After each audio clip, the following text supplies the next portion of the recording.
오늘 우리 계시는 하나님의 말씀을 보도록 하겠습니다. 구약성경 549페이지입니다. 열왕기상 19장 1절부터 8절까지 말씀입니다. 구약성경 549페이지 열왕기상 19장 1절부터 8절까지 말씀.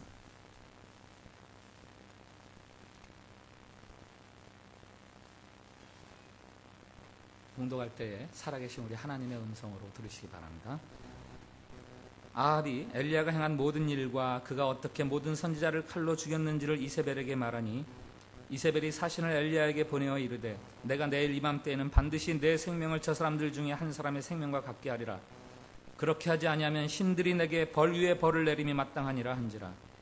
그가 이 형편을 보고 일어나 자기의 생명을 위해 도망하여 유다에 속한 브엘세바에 이르러 자기의 사환을 그곳에 머물게 하고 자기 자신은 광야로 들어가 하룻길쯤 가서 한 로뎀나무 아래에 앉아서 자기가 죽기를 원하여 이르되 여호와여 넉넉하오니 지금 내 생명을 거두시옵소서. 나는 내 조상들보다 낫지 못하니이다 하고 로뎀나무 아래에 누워 자더니 천사가 그를 어루만지며 그에게 이르되 일어나서 먹으라 하는지라. 본즉 머리맡에 숯불에 구운 떡과 한 병 물이 있더라. 이에 먹고 마시고 다시 누웠더니 여호와의 천사가 또 다시 와서 어루만지며 이르되 일어나 먹으라. 내가 갈 길을 다 가지 못할까 하노라 하는지라. 이에 일어나 먹고 마시고 그 음식물의 힘을 의지하여 40주 40야를 가서 하나님의 산 호렙에 이르니라. 아멘. 샬롬. 샬롬. 예, 우리 앞에 분들하고 축복의 인사를 나누십시오. 하나님께서 우리를 사랑하십니다.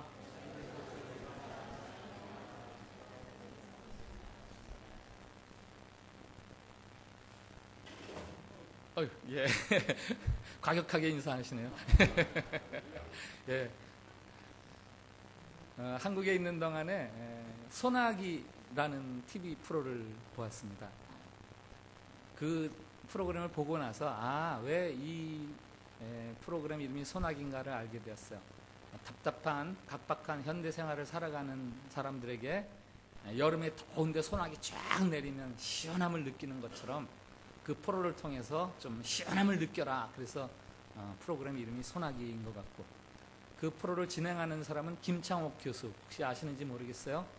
요즘 한국에서 제일 잘 뜨는 인기 강사 중에 한 사람인데 대단히 유머러스하게, 그러나 사람들의 아픈 마음, 숨겨진 마음, 상처들을 어루만져주면서 이렇게 뜨는 그런 강사입니다. 김창옥 교수님이 이제 그 프로그램의 내용입니다. 한 오지 여행가를 만났답니다. 오지 여행가란 광야라든지 아니면은 험한 산이라든지 이런 오지를 여행하는 사람들이죠. 그가 오지 여행가를 만나서 평소에 되게 궁금했던 거를 물었어요. 오지 여행하다가 죽는 사람이 있습니까? 그게 참 궁금했대요, 자기는. 그랬더니 그 사람 하는 대답이 간혹 있습니다. 오지 여행하다가 죽는구나. 혹시 뱀이나 전갈 같은 데 물려서 죽나? 이렇게 생각을 하는데 의외로 왜 죽습니까? 그랬더니 목말라서 죽는다는 거예요.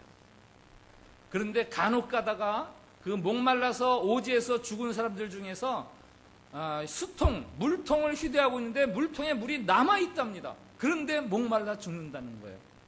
이유인즉슨 그 오지 여행가가 설명을 하는데 막 37도에서 45도 정도 이렇게 기온이 되면은 몸에서 땀이 나면 즉시 증발을 해버린대요. 그러면 우리 신체에 어떤 현상이 일어나느냐? 갈증을 못 느낀답니다.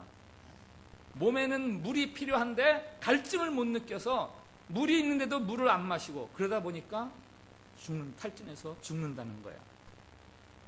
그래서 오지 여행을 하는 사람들의 수칙 1번, 물을 마셔라. 몸에 갈증이 있냐 없냐가 중요한 게 아니라 몇 분 지나면 정기적으로 물을 마시든지 몇 걸음 걸어가면 정기적으로 물을 마셔야 이렇게 횡사를 면할 수 있다라는 게 오지 여행의 수칙 중에 하나랍니다. 현대인들에게 위로가 필요하죠. 위로가 없으면 죽습니다. 내가 위로가 필요해, 나는 안 필요해, 뭐 상관없이 이 시대를 살아가는 모든 사람들에게 위로가 필요해요. 세바시라는 또 다른 프로그램에서 이 김창옥 교수님이 자신이 경험한 오지 경험을 이야기합니다. 그가 강의 활동을 막 활발하게 시작한 지 6년 정도 지나서 우울증이 왔다는 거예요. 남을 강의를 통해서 막 웃겨주면서 그렇게 익살스럽게 그러면서 남을 웃기면서 치유해주는 분이 우울증이 걸렸어요. 그분 말로 자기의 직종을 감정 노동자다 이렇게 이야기를 해요.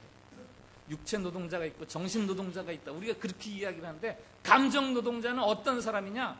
자기 감정을 감추고 고객에게 혹은 상대방에게 늘 위로해주고 격려해주고 돌보는 일을 하는 사람들, 그 역할을 하는 사람이 감정 노동가다. 그래서 자기처럼 이렇게 상담가라든지 아니면 코미디언들, 개그맨들, 그 말을 들으니까 목사도 일종의 감정 노동가 중에 하나인 것 같고, 부모도 자식들 앞에서는 다 감정 노동가들이에요. 자기의 형편과 처지를 다 감추고 그저 자식들을 위해서 봉사하고 희생하고 수고하는 거 아니에요? 김창호 교수님이 전화를 받았어요. 아버지가 암이 걸렸다. 그 전화를 받고 강의에 들어가서 사람들 앞에서 웃겨가면서 사람들을 위로해주고, 그러고 나니까 이게 내가 뭔가 우울해지는 거야. 내 처지가 이게 뭔가. 내가 상담이 필요하구나. 내가 상담이 필요하구나. 그런데 어디에도 가서 상담을 받을 수가 없어요. 왜? 자신은 이제 대한민국에서 제법 알려진 상담가이기 때문에 김창호 교수 그러면은 상담 다 받으려고 그러지 누가 상담을 해주려고 그럽니까? 그냥 쫙 소문이 나버리는데. 근데 그럴 즈음에 카톨릭 성당에서 전화가 왔대요. 신부님들 모임이 있는데 강의 좀 해주세요. 그 전화를 딱 받으니까 신부님들에게 상담을 받아야 되겠다. 신부님들은 이게 고해성사인가 해서 늘 다른 사람의 비밀을 지켜주는데 익숙한 사람들이니까, 목사님들은 안 그렇대. 목사님들은 상담하면 마누라한테 꼭 얘기한대. 사모님한테. 신부님은 죄송합니다. 아내도 없으니까 부인도 없으니까 이건 비밀이 보장된다. 그래가지고서 내가 거기 가서 이제 강의도 하고 상담도 해야지. 그리고선 가서 강의를 막 하면서 보니까 유독 반응을 잘하는, 잘 웃는 그런 신부님이 보이더래요. 끝나면 내가 저분한테 가서 상담을 받아야지. 그 강의가 끝났는데 마침 그 신부님이 오더래요. 인사를 했는데요. 그분이 먼저 교수님 저 상담 좀 해주세요 그러더래요. 저 신부 그만두고 싶어요. 저 신부 그만두고 싶어요. 어떻게 그 소식이 알려졌는지 이제 나이 한 90된 한 신부님이 김창호 교수님에게 조언을 해주는데, 당신은 침묵이 필요합니다. 늘 강의하면서 말을 하면서 다른 사람에게 이야기를 하니까 당신은 침묵이 필요합니다. 그러면서 프랑스의 한 수도원에 가서 있으라고 권해주는데, 이 교수님 생각에도 그 수도원에 가면 자기가 침묵할 수 있을 것 같더래요. 왜? 거긴 다 불어를 쓰니까 자기는 불어를 못하니까 거기 가면 내가 침묵할 수 있다. 그래가지고 이제 그 수도원을 갔다는 거예요. 재밌죠 오늘 설교? 텔레비전 이렇게 얘기해 주니까 얼마나 집중해서 잘 듣는지. 그 수도원은 사람들에게 이렇게 산책을 시키고, 거기서 이제 산책을 몸이 땅과 대화하는 시간이다 이렇게 이야기를 한대요. 산책을 하다가 좀 편안해지면 그때 하나님에게 기도를 하든가 자기 자신과 대화를 해라. 단 조건이 기도를 하거나 대화를 할 때 정직하게 해라. 자기를 감추지 말고. 그게 그 수도원에서 이제 행하는 수련법이에요. 어느 날 그 교수님이 이렇게 산책을 하는데 마음이 참 편안해지더래요. 그래서 이제 하나님에게 기도를 드리는데 자기 마음속에 한마디 음성이 들려지면서 그 한마디 음성이 자기의 우울증을 치료해줬다. 그 한마디는 뭐냐? 여기까지 잘 왔다. 여기까지 잘 왔다. 자기 우울증에 걸려서 좀 치유받고 싶어서 하나님에게 자기의 정직한 모습으로 드러내놓고 기도를 하는데 하나님이 한마디 들려주시는데 너 여기까지 잘 왔어. 그 말을 들으면서 치유가 되더라. 지난 6월 29일 예배 시간에 제가 정확하게는 모르겠습니다만 대충 한 20여 분 제가 이렇게 인지 능력을 상실하는 그런 경험을 했습니다. 지금도 그날 그 설교 중반부부터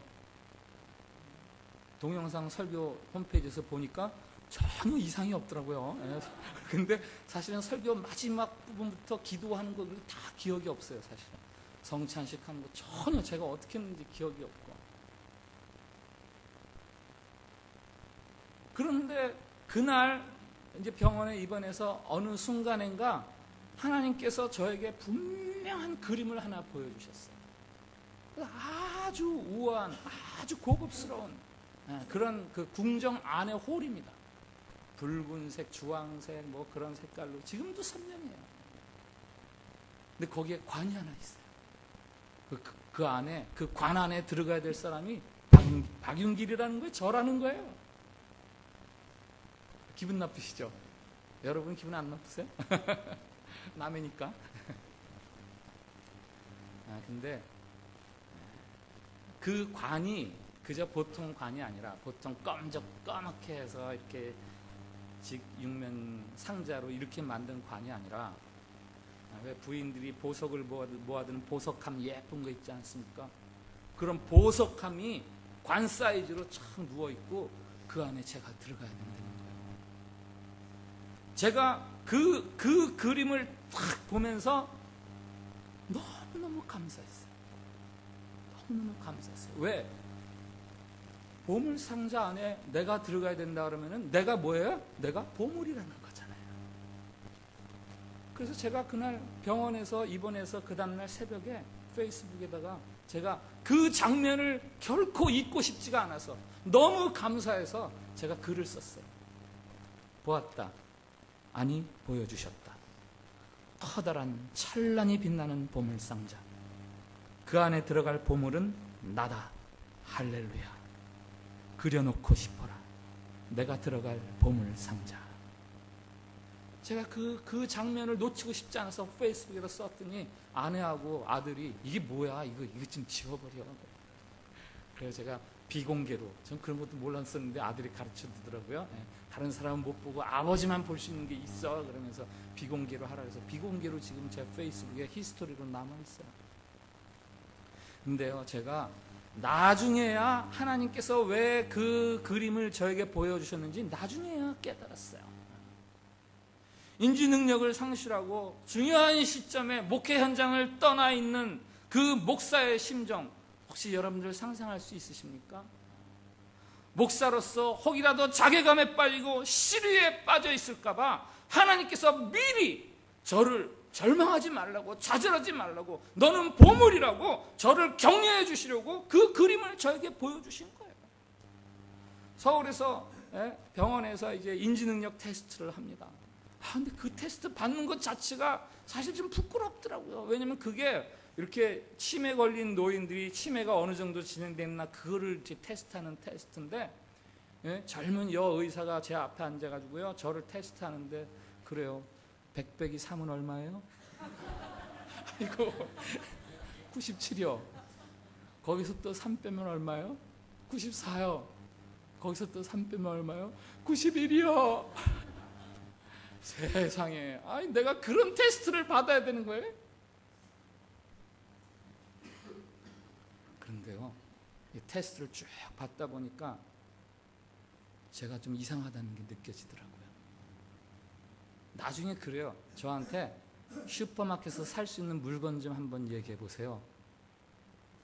그러면서 한 30초 아니면 1분 정도 이렇게 시간을 주는데, 슈퍼마켓에서 살 수 있는 물건요, 근데 생각이 하나가 안 나요. 제가 그 시간 동안에 6가지밖에 얘기 못했어요. 뭐가 있지? 슈퍼에서 살 수 있는 게 뭐가 있지? 뜬금없이 티슈가 생각나더라고요. 티슈. 그 다음 또 생각이 안 나.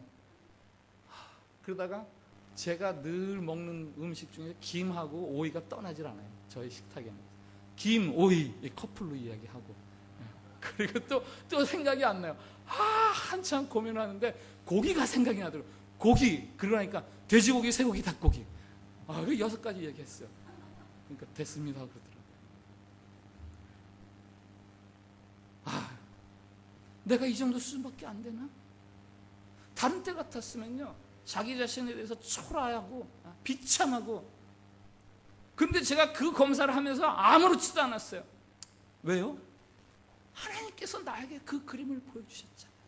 너 보물이야. 지금까지 살아온 너의 삶, 내 앞에서는 보물이야. 교인들의 기도, 제 아내의 극진한 사랑, 그것도 저의 인생에는 다 힘이 됩니다. 그러나 그 무엇보다도 제게 힘이 되는 것이 있었는데, 그것은 제 삶을 향해서 너는 보물처럼 살았어 라는 주님의 그 그림 한 장, 그게 저는 너무너무 힘이 나서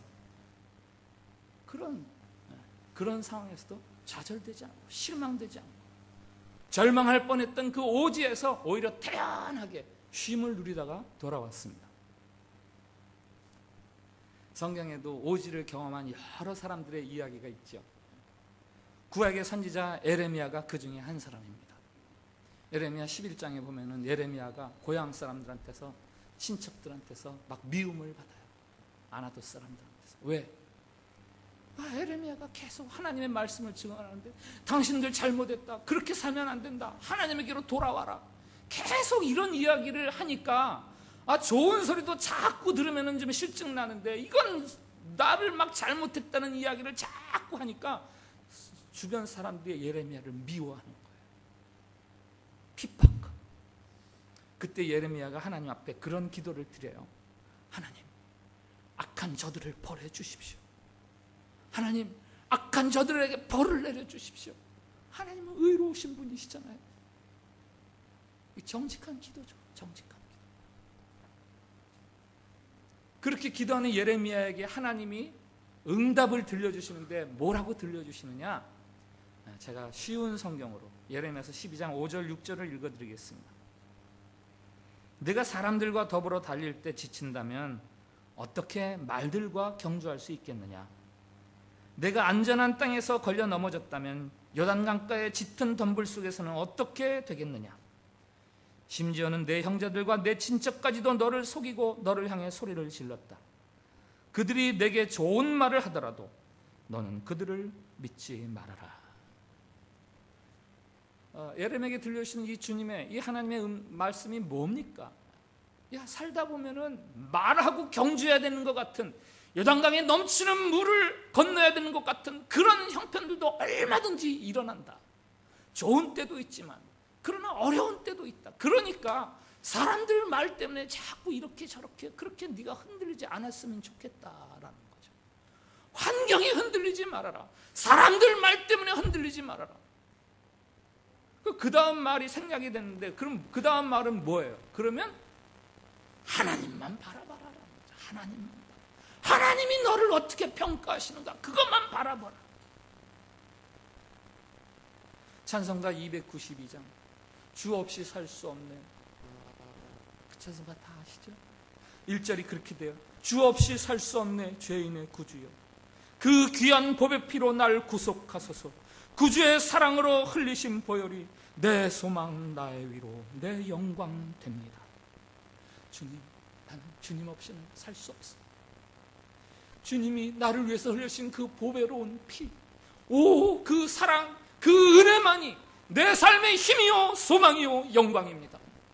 이게 찬송가 292장 2절과 3절 이렇습니다. 주 없이 살 수 없네, 나 혼자 못서리. 힘없고 부족하며 지혜도 없도다. 내 주는 나의 생명 또 나의 힘이라. 주님을 의지하여 지혜를 얻으리. 주 없이 살 수 없네, 내 주는 아신다. 내 영의 깊은 간구, 마음의 소원을. 주밖에 나의 마음 네 알아주리요. 내 마음 위로하사 평온케 하시네. 우리 이 찬양 2절 3절만 또 같이 볼까요? 주 없이, 시작. 주 없이 살 수 없네, 나 혼자 못서리. 힘없고 부족하며 지혜도 없도다. 내 주는 나의 생명 또 나의 힘이라. 주님을 의지하며 하여 지혜를 얻으. 주 없이 살 수 없네. 주 없이 살 수 없네. 내 주는 아신다. 내 영의 깊은 간구 마음의 소원을 주밖에 나의 마음 네 알아주리요. 내 마음 위로하사 평온케 하시네.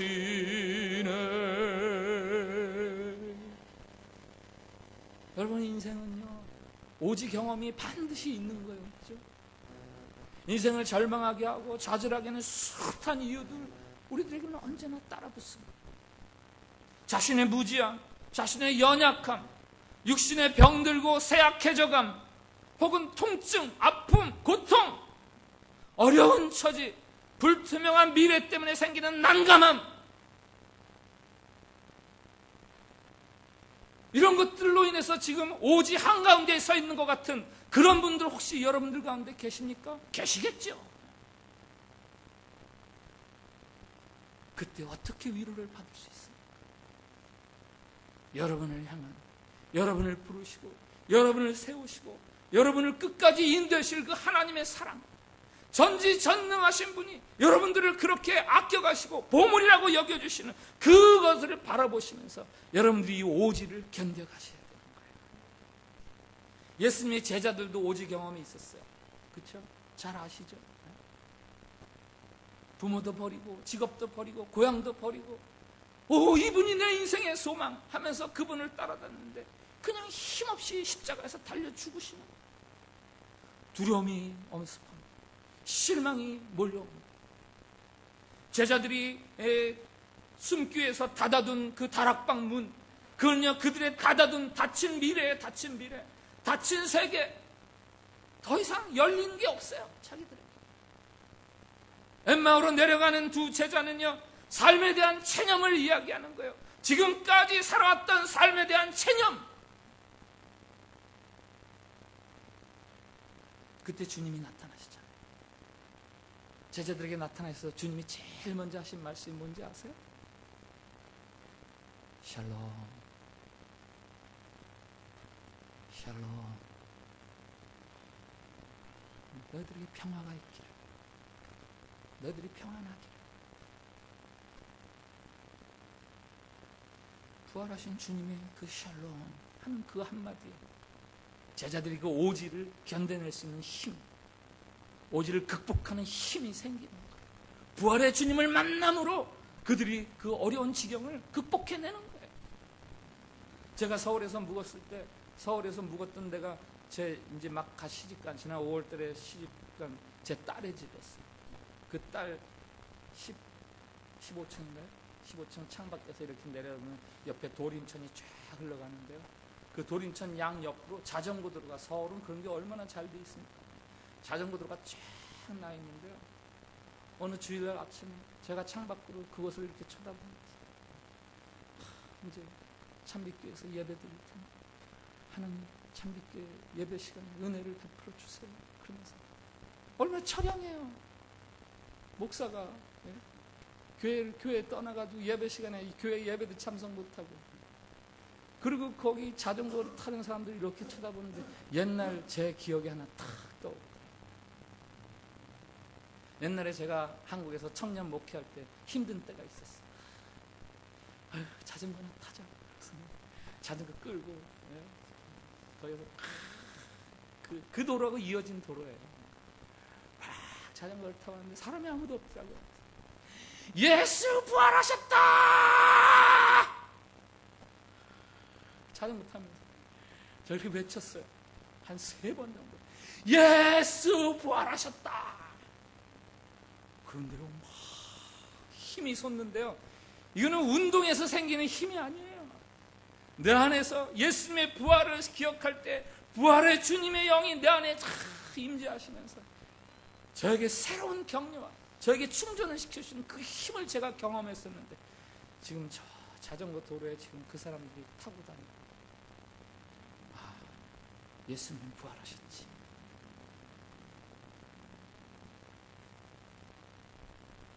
제가 그날 저 스스로 향해서 이렇게 속으로 선포했어요. 예수님 부활하셨다. 부활하신 예수님, 인생의 거친 행로에서 지쳐있는 사람들, 시리와 체념에 빠져있는 사람들, 그들을 찾아와 주시고 그들에게 새 힘을 주기를 원하신다. 아니, 지금도 힘을 주고 계시다. 너는 택한 족속이요 왕같은 제사장이며 거룩한 나라요 하나님의 소유된 백성, 우리가 이 보물을 질그릇 속에 가졌으니, 성경이 우리를 향해서 보물이라고, 보물단지라고 이야기하는 이유는 도대체 무엇입니까? 우리를 향해서 거룩한 백성이라고, 하나님의 자녀라고 불러주시는 이유가 무엇입니까? 우리의 삶의 행위나 업적이 위대하고 찬란하고 굉장해서 그러는 겁니까? 아니, 우리가 하나님의 사랑의 대상 그 자체이기 때문에 그런 거예요. 제가 한국에서 돌아와서 곧 제 없는 사이에 태어난 생명, 그 집에 초청을 받아서 신방을 갔어요. 가가지고 그 아이를 안고 축복 기도를 하는 거예요. 그 갓난아기, 할아버지가 감격스러워서 눈물을 흘리고, 그 아이가 뭐가 그렇게 이뻐요? 똥 싸고 밤낮도 못 가리고 앙앙 울기나 하고, 뭐가 그렇게 이쁩니까? 그런데 눈물을 흘릴 정도로 이쁘잖아요. 왜 그렇습니까? 사랑의 대상이기 때문에. 사랑의 대상. 하나님에게, 전능하신 이 우주 전체를 창조하신 그 창조주 하나님에게 우리가 그런 사랑의 대상이라고요. 이 보물 의식을 가지고 남들은 다 절망하고 힘들어하고 좌절하는 그 오지 여행을, 인생 경로를 우리는 환호와 즐거움을 가지고 그렇게 통과하는 자들이 되기를 진심으로 축복을 드립니다. 오늘 설교 제목이 회복 그리고 사명입니다. 원래는 회복의 평원을 지나 사명의 언덕으로, 대단히 문학적이죠. 회복의 평원을 지나 사명의 언덕으로 이렇게 지으려고 그랬는데 이 주복 스페이스가 너무 좁더라고요. 그래가지고 회복 그리고 사명 이렇게 했는데, 한번 저를 따라해 주시기 바랍니다. 회복의 평원을 지나 사명의 언덕으로. 한 번 더. 회복의 평원을 지나 사명의 언덕으로. 오늘 본 열왕기상 19장 말씀은 성경에서 나오는 회복과 사명의 장 중에서 대표적인 손꼽히는 장 중에 하나입니다. 주인공은 엘리야예요. 18장에서, 바로 앞 18장에서 바알과 아스라 선지자 850명하고 엘리야 한 사람하고 850대 1의 대결을 벌입니다. 우리는 그저 이렇게 읽어가지만, 여러분, 850대 1의 싸움에 1로 있는 사람의 그 심정을 상상할 수 있어요? 850대 1로 싸울 때에 1로 있는 사람의 심정, 얼마나 긴장감이 돌겠어요. 갈멜살 제단에 여호와의 불이 임하면서 제단을 태우고, 그리고 기다렸던 비를 내려주시고, 그래서 이제 바알과 아세라 선지자들이 다 죽게 되고, 엘리야는 그 싸움에서 위대한 승리자가 됩니다. 그때 당시 아합 왕의 부인인 이세벨이 그 소식을 듣고 엘리야의 목숨을 노리는 거예요. 그게 오늘 2절 말씀. 이세벨이 사신을 엘리야에게 보내어 이르되, 내가 내일 이맘때에는 반드시 내 생명을 저 사람들 중, 바알과 아세라 선자 죽음당한 그 사람들 중 한 사람의 생명과 같게 하리라. 내가 너 죽일 거야 라는 거죠. 엘리야가 도망칩니다. 부엘세바까지 사환과 같이 도망을 쳤다가 사환 거기 남겨두고 하룻길을 더 해서 광야로 들어가는 거예요. 오늘 4절 말씀, 거기에서 그 광야에서 홀로 있는 엘리야가 이렇게 이야기해요. 자기 자신은 광야로 들어가 하룻길쯤 가서 한 로뎀나무 아래에 앉아서 자기가 죽기를 원하여 이르되, 여호와여, 넉넉하오니 지금 이 생명을 거두시옵소서. 주님, 됐습니다. 이제 전 죽게 해주세요. 엘리야의 광야 경험이죠. 엘리야의 오지 경험입니다. 그런데 하나님께서 이 엘리야를 회복시켜 주세요. 어떻게 회복시켜 주시는가? 먼저 푹 자게 하시고 떡과 물을 먹게 하시고 물을 마시게 하시고 그리고 엘리야를 만져주세요. 어루만져주세요. 엘리야와 대화를 하세요. 엘리야는 엘리야와 어떻게 대화를 하십니까? 무슨 강하고 급한 바람을 통해서 대화하시는 게 아니에요. 지진, 무슨 불 이런 것 통해서 하나님의 음성을 들려주는 게 아니라 세미한 음성을 들려주시는. 그러면서 엘리야를 회복시키시는. 감정적으로, 육체적으로, 정서적으로. 하나님과의 대화는 무슨 굉장한 방법을 통해서 대화할 수 있는 거 아닙니다. 위대하고 화려한 것들을 통해서는 하나님을 만날 수 있는 거 아니에요. 정반대로 아주 작은 소리, 아주 초라한 자리, 귀를 기울여야만 들을 수 있는, 하나님이 없는 것 같은 그런 자리, 그런 데서 하나님을 만날 수가 있어요. 여기까지가 엘리야의 회복의 이야기예요. 여기까지. 그 다음에 이어지는 열왕기상 19장 이하의 내용들은 엘리야의 사명의 이야기예요. 하나님의 엘리야를 단순히 회복시키는 정도에서 멈추지 않으십니다. 엘리야가 회복의 평원에 드러누워서 할렐루야 그러고 있기를 원하지 않으셨어요. 엘리야에게 하나님이 명령하십니다. 가서 하사엘을 아람의 왕으로 세워라. 예후를 북이스라엘의 왕으로 세워라. 엘리사를 너의 후계자 선지자로 세워라. 가서 그들에게 기름을 부어라. 여러분 저를 따라해 주시기 바랍니다. 하나님은 우리를 회복시키시는 하나님이십니다. 그러나 그 정도가 다가 아닙니다. 우리가 사명자로 살기를 원하십니다. 회복의 평원에서 사명의 언덕으로 올라가길 원하십니다. 예, 수고하셨어요. 하나님은 우리를 회복시키시는 하나님이세요. 그러나 그 정도가 다가 아니에요. 하나님 우리에게 더 원하시는 자리가 있어요. 회복의 평원을 넘어 사명의 언덕. 오늘 본 열왕기상 19장이 구약에서 유명한 회복과 사명의 장이라면 신약에도 유명한 회복과 사명의 장이 있어요. 요한복음 21장 주인공은 베드로. 요한복음 21장에서 베드로는 철저히 무너진 모습이에요. 말씀드렸듯이 쫓아다니던 그 스승은 무기력하게 죽어버리죠. 십자가에서. 더군다나 그 와중에 자기는 스승을 모른다고, 3년 동안 동고동락한 스승을 모른다고, 내가 그를 알면 내 손가락에 장을 지지지, 이런 거짓말을 하고, 두려움 때문이지. 나도 죽으면 어떡하지? 나도 체포되면 어떡하지? 그러고 나니까 이게 정말 자기 자신의 모습이 형편없는 거예요. 수준 이하예요. 처참합니다. 바깥으로는 의지했던 스승이 죽어 없어지고, 안으로는 자기 자신이 너무 치졸해요. 내가 이렇게 치사한 사람이야. 옛날 자기가 고기 잡아야하던 디베랴 바닷가로 가서 다시 고기를 잡습니다. 밤새 고기를 잡지만 옛날 같지가 않아요. 고기를 한 마리도 못 잡아요. 텅 빈 그물. 그 텅 빈 그물, 고기가 없어서 그게 베드로가 실망하는 게 아니에요. 그 텅 빈 그물을 보면서 자기 자신을 보는 거예요. 헛살았다. 아무것도 남은 게 없구나.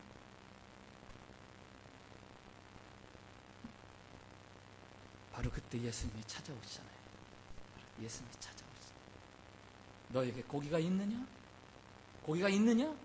고기 좀 많이 잡았습니까? 이런 이야기가 아니죠.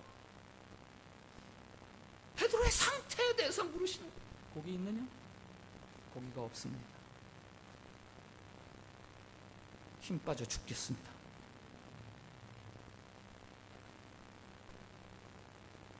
그때 예수님께서 베드로를 회복시키기 시작하시는데, 그물을 오른쪽에 던져라.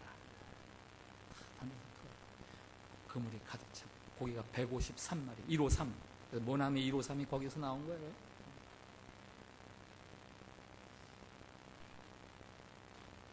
이 153마리의 물고기는 베드로의 회복을 이야기합니다. 그 예수님이 베드로를 보세요. 뭐라고 부르십니까? 요한의 아들 시몬아. 이 옛날 이름이에요. 옛날 이름. 예수님 만나기 전의 이름. 예수님 만나고부터는 베드로라고 불렀어요. 옛날 이름을 불렀어요.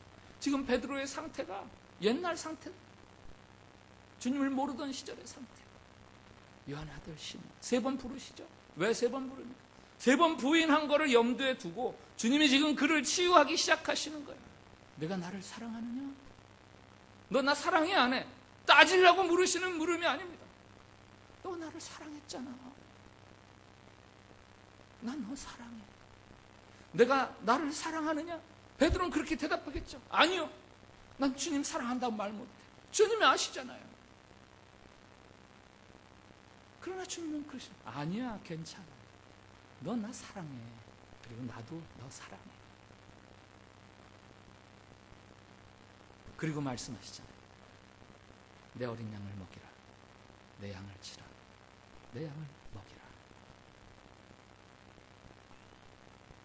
위로와 회복, 그게 다가 아니라 그 다음에 베드로에게 사명을 주시는 거예요. 한국에 가서 느낀 점이 있습니다. 요즘 한국에 사회적인 화두가 있다면 단연 힐링이에요. 힐링. 치유, 회복. 20대들이 비명을 지릅니다. 우리에게 미래를 보여주세요. 우리의 미래의 문을 열어주세요. 30대들도 신음소리를 냅니다. 힘들어요. 결혼 좀 시켜주세요. 이 아이를 도대체 어떻게 키워요? 40대, 피곤합니다. 잘못 살아온 것 같아요.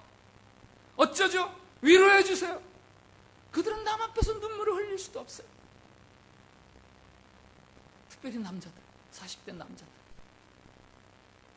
50대, 직장에서 쫓겨나서 초점 없는 눈빛으로, 공허한 눈빛으로 어떻게 해야 되지? 어떻게 살아야 되지? 60대, 70대 지하철을 한번 낮에 한번 타보세요. 3분의 1에서 2분의 1은 다 노인들이에요. 그분들이 다 이야기하는 거예요. 이 무료한 시간을 뭘 하면서 지내야 돼? 도대체 주어진 이 시간을 어떻게 보내야 돼? 대형 서점에 가서 책을 이번에 한 400권 정도 사왔어요. 한 시간 누적해서 치면 하루 꼬박. 새성전 이전에는 거기 다 이제 지내라고 여러분 다 볼 책들이. 베스트셀러 코너가 있어요. 거기서 빠지지 않는 책들이 있어요. 다 힐링에 대한 책. 20대를 위한 힐링 도서, 30대, 40대를 위한 도서. TV를 돌리면요, 심심치 않게 힐링에 대한 프로그램들. 이 시대가 힐링, 위로, 회복, 치유, 그것에 대해서 목말라 하고 있어요. 여러분, 르바란 휴가가 거의 끝나가는데 여러분도 마찬가지 아니에요? 르바란 시작되면서 여러분들의 마음이 어땠습니까? 예? 여러분들의 르바란 시작, 열흘 전, 일주일 전 마음이 어땠어요? 아유, 쉬어야지.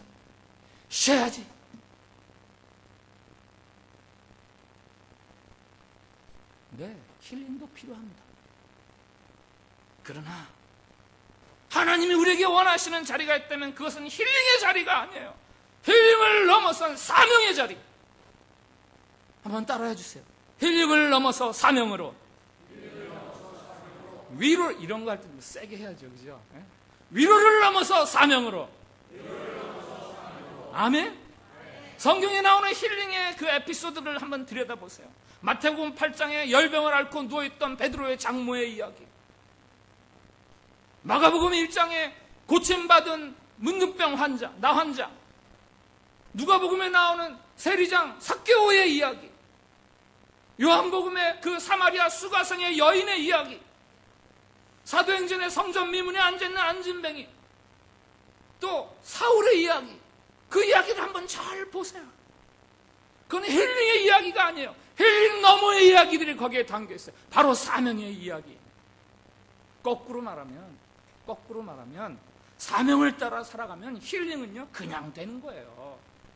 사명을 잃어버리니까 방향감을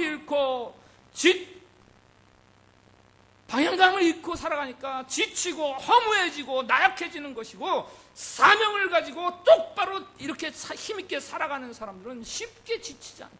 쉽게 상함받지 않아요. 성도는 이 시대와 분명히 달라야 되는 거죠. 여러분이 이 시대 세상 사람들과 달라야 되는 거죠.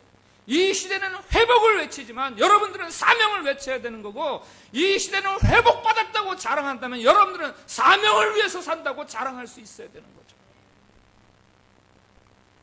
마지막으로 우리 유치부 정경화 전도사님의 페이스북에 올린 글을 제가 인용하겠습니다. 소개해드립니다. 신학자인 토마스 앞캠퍼스가 이런 말을 했다.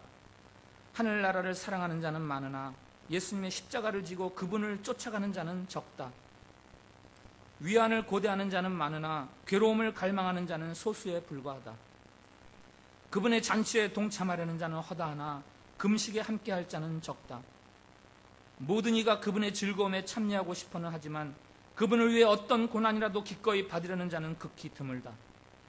떡을 떼는 데까지 예수님을 쫓는 자는 많으나 고난의 잔을 마시는 데까지 이르는 자는 소수다. 그분의 기적을 경외하는 자는 많으나 십자가의 치욕에까지 그분을 따라가는 자는 소수에 불과하다. 그러면서 전도사님이 이렇게 밑에 답글을 달았어요. 나의 만족과 편함에 익숙해져 살아가는 내가 참 부끄럽다. 넓은 길이 아닌 사람들이 많이 가지 않고 관심도 없는 길, 좁은 길로 가기를 기도한다. 여러분, 오늘 말씀의 결론을 맺습니다. 하나님이 지친 여러분에게 위로요 힘이 되십니다. 예수 그리스도를 통해서 보여주시는 하나님의 그 사랑과 하나님의 자비로우심은 분명히 오지를 통과하면서 나아가야 하는 우리들에게 큰 위로요, 유일한 위로요, 우리의 평안이 될 수 있습니다. 여러분은 하나님에게 보물입니다. 그러나 하나님이 우리가 머물기를 원하시는 자리는 회복의 푸른 초원이 아닙니다. 그 평원 너머에 있는 사명의 언덕, 가파르고 거친 저 사명의 언덕으로 가기를 원하고 계십니다. 르바란 동안의 회복, 그것으로 만족하지 마시고 그 휴식과 위로가 사명으로 이어지는 삶을 살아가십시오. 주님이 여러분들에게 가라 하시는 저 험한 십자가의 갈보리 언덕, 그 사명의 언덕을 향해 올라가므로 이 세상은 바라볼 수 없었던 그 힐링의 세계를 여러분들이 증언하는 증언자가 되기를 바랍니다.